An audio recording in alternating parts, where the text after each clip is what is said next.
Good morning everyone. Good morning Ma'am Sungahid. My topic today is about disinfection and sterilization. So disinfection and sterilization are both the process of decontamination. But what is decontamination? So decontamination is the process of eliminating the microorganisms. It has the purpose to kill the bacteria in order to reduce the risk of infection. So let's talk about the difference between the disinfection and sterilization. So, first is disinfection. Disinfection is the process of killing or reducing the harmful microorganisms, letting the good ones stay. So, there are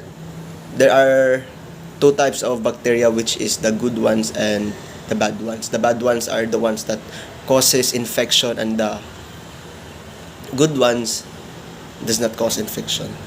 So, disinfection, it can kill most of the virus, fungi, and bacteria in our surrounding if mo contact siya sa mga disinfectant agents. So, what are these examples of disinfectants? So, examples sa mga disinfectants kay kan mga wipes, sprays, soap, alcohol, facial toner sa atong naong para dita acne or pimple, and other liquid forms of product. They are all good examples of disinfectants. Di po na to kalimtan tong mga mga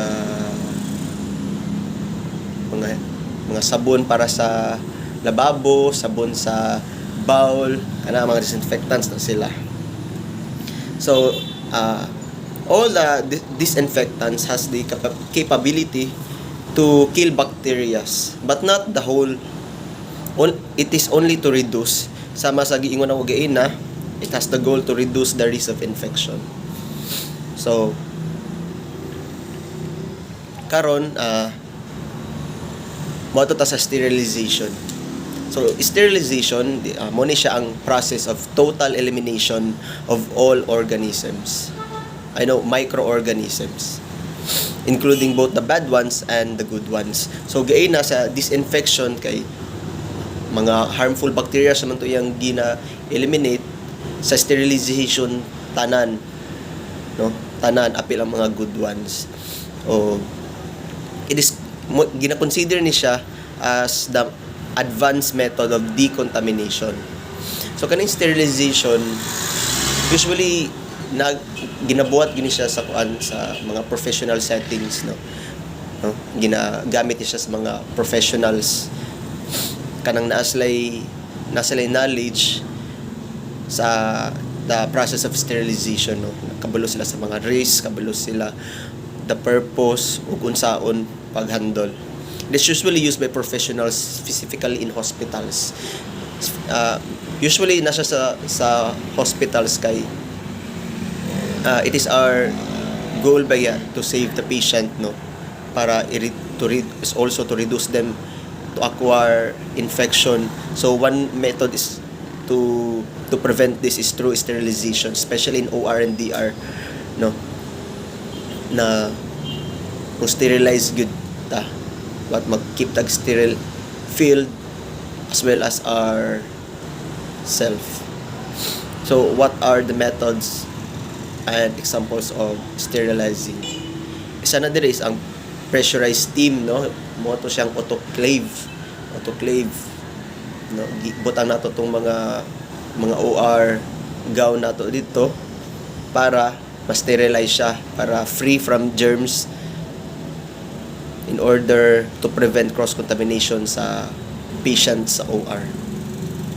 It also includes hydrogen peroxide gas, ethylene gas, ionizing radiation, dry heat cabinets. Kaning dry heat cabinets mo ni siyang cabinet kung asa ginabutang ang mga medical instruments, especially sa OR and DR, kay pag man og sterilize ana dito siya ibutang para pag mag-sterilize i-maintain gyapon niya yang sterility. Next is infrared radiation. It includes radiation kay radiation also kills bacteria through sa heat and light na ilang gina-produce is ma-eliminate ang mga microorganisms. And also is the advanced filtration, gina-filter ni aning mga bacteria para ang ma-remain is katong ma-remain ang katong substance or chemical na gina-filter.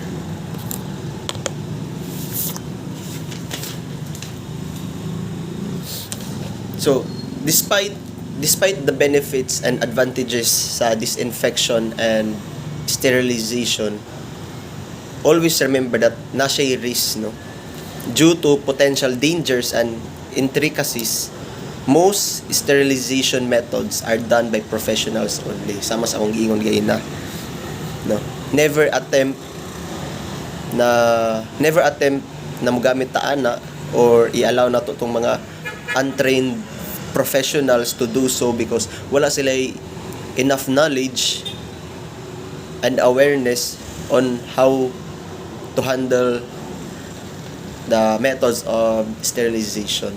That's why kung as possible disinfectant lang yun itong mga kuan, itong walay mga prior knowledge sa pag-sterilization, because mo nang difference, also one of the difference between the disinfection and sterilization. So in conclusion, so despite the comparison between the two, nag-share sila common goal, the same goal. It is to reduce or kill microorganisms. We should always be aware of the risk in disinfecting and sterilizing. So, unsa may mga risk ani sa disinfecting? So, isa sa risk sa disinfecting is kanang knowledge deficient, no? Kay wala tay alamag sa kung unsa na siya pag-handle.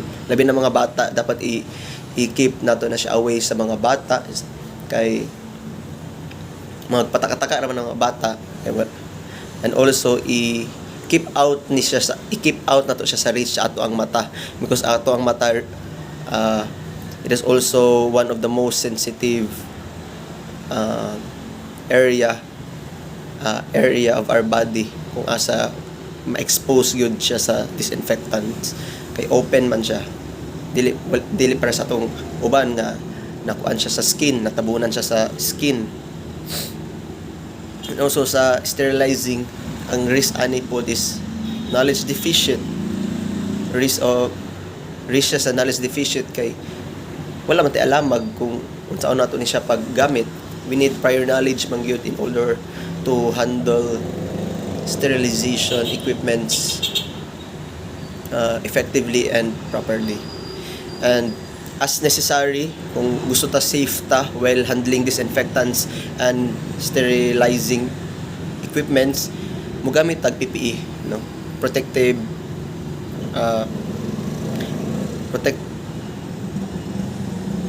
PPEs,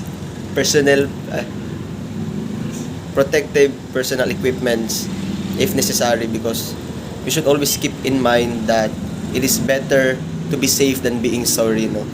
Dapat safety is our utmost priority gyud kung mag-disinfecta o mag-sterilize, kay wala man ta kabalo kung